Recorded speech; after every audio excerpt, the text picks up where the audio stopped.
Yeah, I'll react to that, sure. Hey guys. This video was brought to you by Brilliant. The Schengen area is perhaps Schengen area. Where I'm caught off guard by myself. Germany imposes border controls. Can Schengen survive? So here's the thumbnail. The end of Schengen, question mark. So Schengen is it's the free passage within European Union countries, right? We're learning. I don't know why I'm taking so long to start the video. Hi guys, my name's Connor. If you're new, original link, top description. Let's learn. the European Union's greatest achievement. It's a border-free area comprising 29 European countries, allowing for the free movement of hundreds of millions of citizens. Romania and Bulgaria here. Always forget how big Romania is.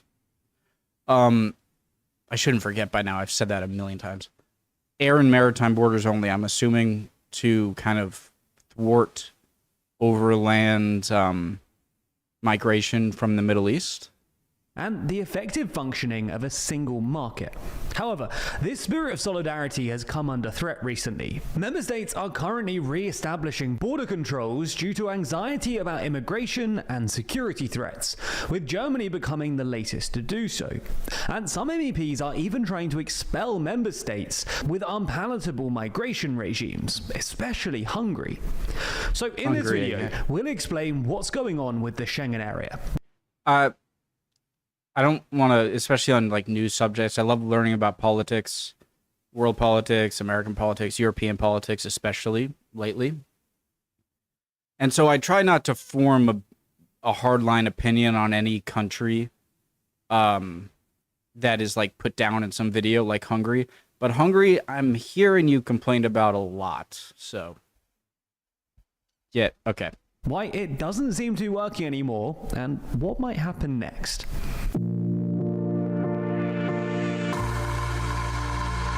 Before we start, if you're interested in global alliances and groupings like Schengen, then you might like our brand new poster, Every Alliance Explains, which shows, in slightly confusing detail, how every country interacts with each other. That's cool. It's available by clicking the link in the description, and for a limited time, you can get 20% off with code Schengen. To begin with, it's probably worth explaining a little more about what the Schengen area is, and where it came from. The principle of free movement has long been key to the European project, with the 1957 Treaty of Rome containing provisions on free movement between member countries. At the time, these applied to working Europeans and gave them the freedom to settle and work in any member state, but fell short of dismantling border controls between countries. Then, in 1985, a breakthrough agreement between 5 of the 10 EEC member states was signed near a Luxembourg village called Schengen, proposing the gradual abolition of checks at their common borders. A supplementary convention signed in 1990 proposed the complete abolition of internal border control. Okay, so it went from... So, like, if I live in Texas, I gotta transfer it to America to try and give a comparison. So, I live in Rhode Island, but nobody knows Rhode Island, so... say I live in Massachusetts, okay? And I want to go to New York State. I would only be able to do so if I had a job in New York State, but then they abolished that, and now anyone can go. So prior to the abolishment, you know what I mean? If you didn't have a job, you'd still have to provide passport and whatnot. And the establishment of a common visa policy.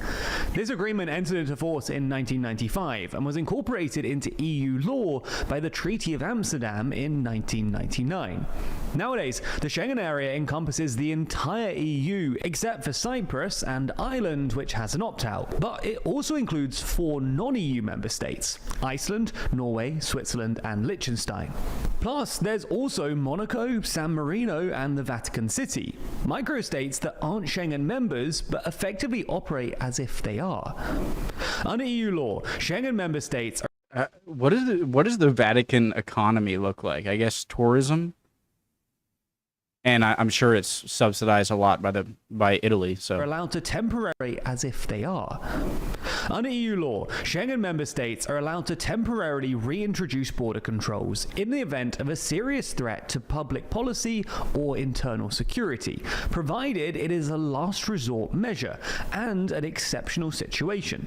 Now, at first, temporary controls in response to specific challenges may not seem like that big of a deal, but in a significant number of cases, these controls are becoming the new normal, undermining the Schengen area.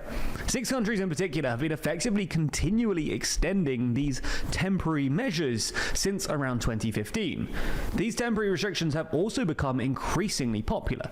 At the time of writing, border controls have been temporarily reintroduced in Austria, Denmark, France, Italy, Norway, Slovenia, Sweden, and perhaps most notably Germany, which imposed some new restrictions earlier this week. So why is Schengen coming under strain?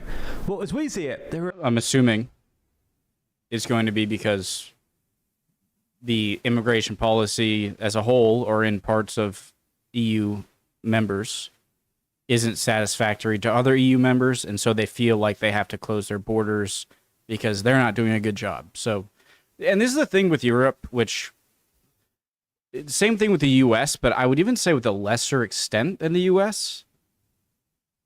Or no, sorry, a greater extent than the US.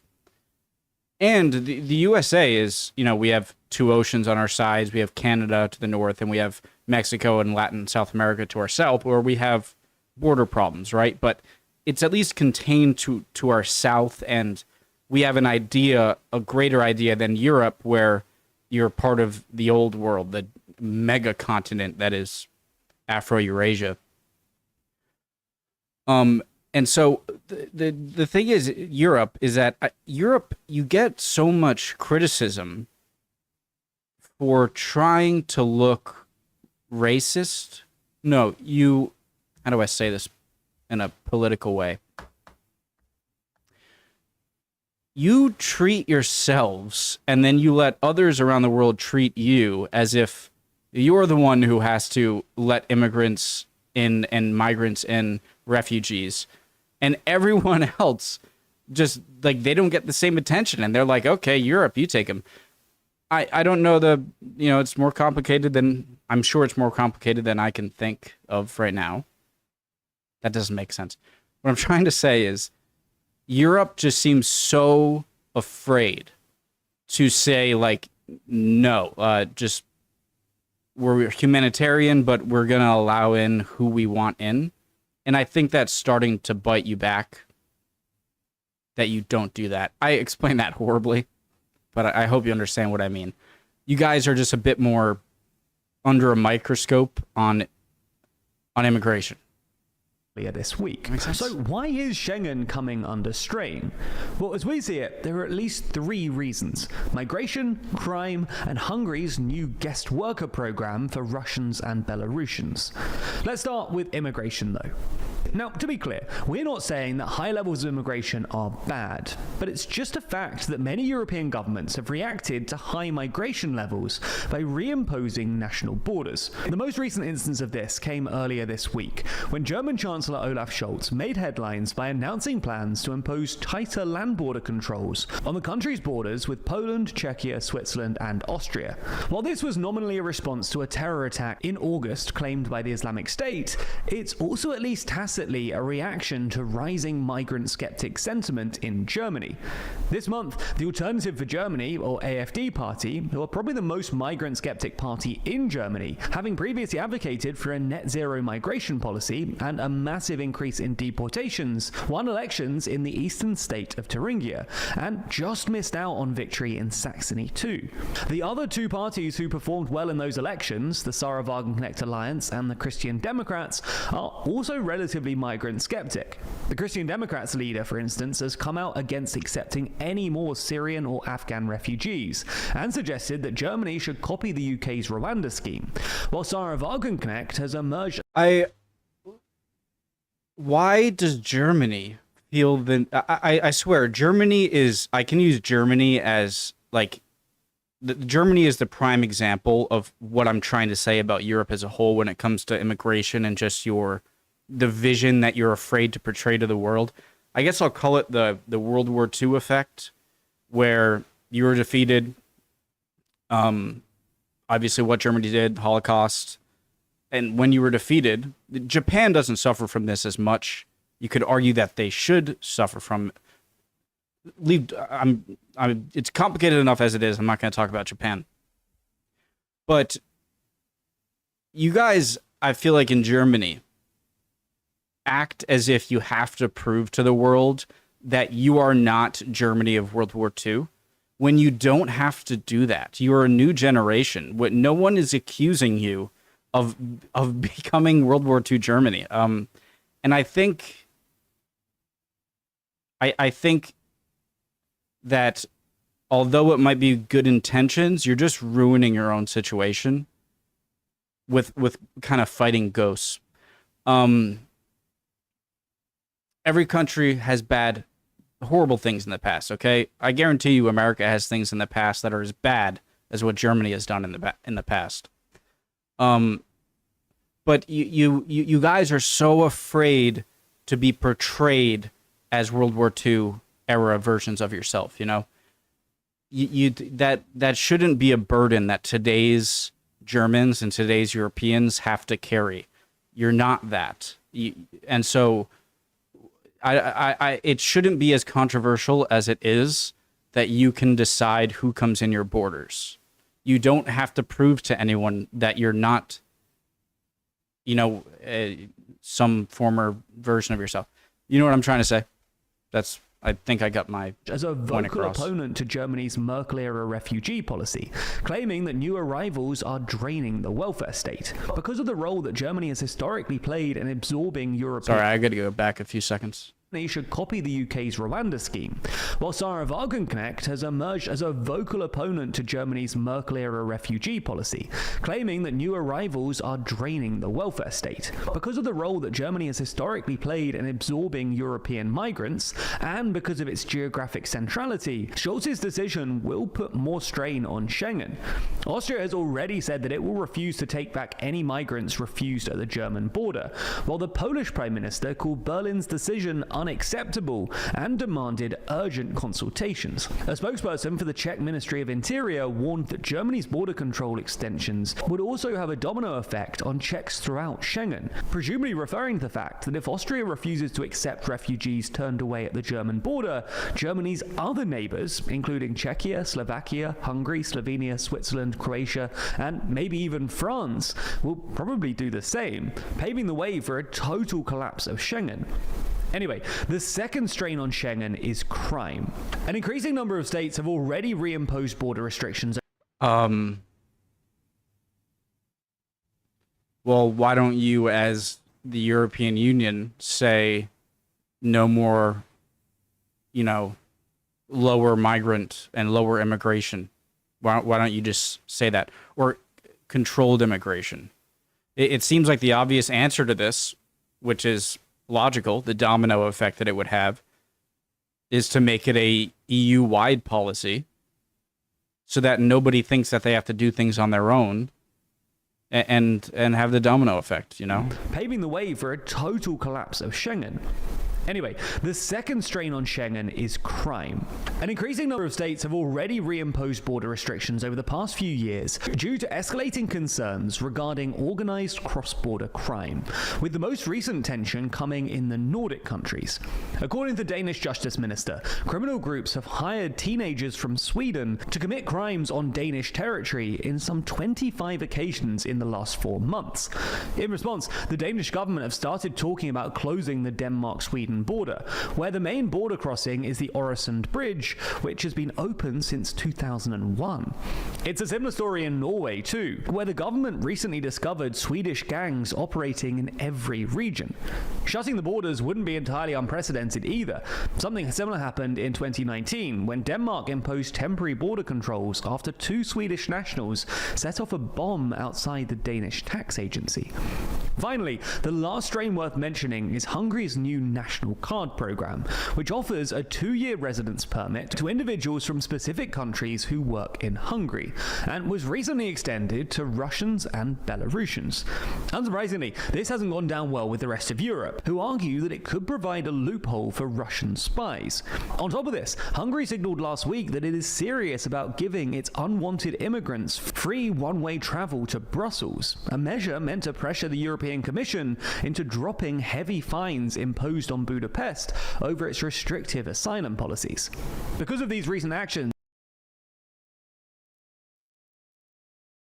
What? So they're doing it, Hungary is doing it as a threat to the rest of the EU to drop sanctions on Hungary over EU asylum? serious about the poll for its unwanted immigrants free one-way travel to Brussels, a measure meant to pressure the European Commission into dropping heavy fines imposed on Budapest over its restrictive asylum policies. Hold on. Hold on a second. Wait a second. So you're saying that Budapest, Hungary, has been punished for wanting... Okay. Wait, so hold on. Am I getting this right? Hungary has laws in place that the rest of the EU doesn't like. Those Hungarian laws are, they want to restrict asylum seeking from places outside of Europe. And the giant problem in Europe right now in the Schengen is immigration.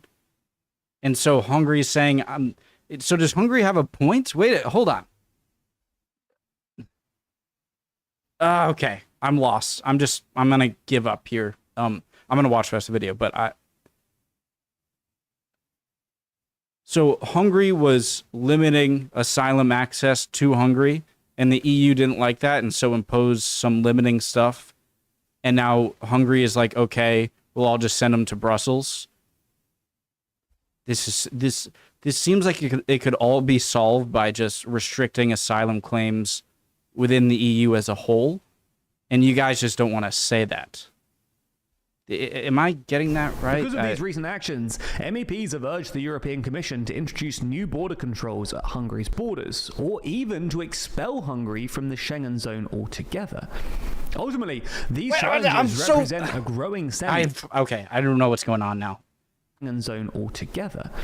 Ultimately, these challenges represent a growing sense among European countries that the EU's approach to free movement and migration isn't working as desired, and Schengen's future ultimately depends on an effective reform of the EU's wider migration policy. With issues like these, it's often hard to come to the right conclusions. So if you want to improve your decision making, you'll want to check out Brilliant. Okay, we'll go through this, obviously, but you guys... So that just made me think Hungary might have a point. Unless I'm just mishearing what was said. Because it sounded like Hungary doesn't like the amount of people coming into its country, and it wants to limit it, but the EU didn't like that they were limiting it. But so the solution would be to toss Hungary out of the EU. If European nations want to toss Hungary out of the EU for different reasons, I'm not knowledgeable on it to know if that's a good idea or not, or to give my opinion on if that's a good idea or not. But to kick out the country that you say is threatening to send in migrants further into the EU because they're mad about not being able to limit the people coming into their country, I really got lost there. Right conclusions. So if you want to improve your decision making, you'll want to check out Brilliant. Brilliant is where you learn by doing. Make sure to use there's a great video as always, guys. We'll love for any comments down below, especially on that brain dead me I can't think. With thousands of interactive lessons in maths, data analysis, Make sure to use any programming, promo codes and AI. links if For you're instance, interested in there's Brilliant the from here, scientific guys. thinking course, which takes you on an interactive tour of our physical world. You'll engage with key scientific principles and theories, from simple machines like gears and pulleys to Einstein's special theory of relativity. It's not just a bunch of lectures either. You'll learn by doing, with hands-on lessons that will have you comparing circuits to understand voltage and current, playing snooker to learn the rules of collision, planning your itinerary for an intergalactic music festival on a space-time diagram, and more. That way, you'll build your natural intuition while gaining deep knowledge of scientific principles. Find out more and try everything Brilliant has to offer for a full 30 days by visiting brilliant.org/TLDR or by clicking the link in the description. Make sure to use that if you're interested and you learned it here, guys. Again, if you're still here, love you all. Hope you're all doing well. And hopefully I'll see you guys next video. Bye, guys.